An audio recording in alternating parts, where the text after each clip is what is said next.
trials with my own fists. It seems to me to be slightly masochistic. But there'd be no story without all this dissension. So I inflicted conflict with the utmost of intention. So lock the windows and bolt the door. 'Cause I got enough problems without creating more. I feel like I was born for devastation and reform. Destroy everything I love and the worst part is I put my heart on reconstruct, but in the end it's nothing but a shell of what I had when I first started.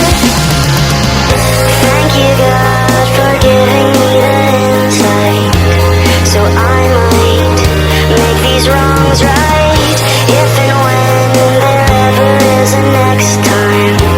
'Cause failure is a blessing in disguise. Pull my heart out, reconstruct. In the end it's nothing but a shell of what I had when I first started.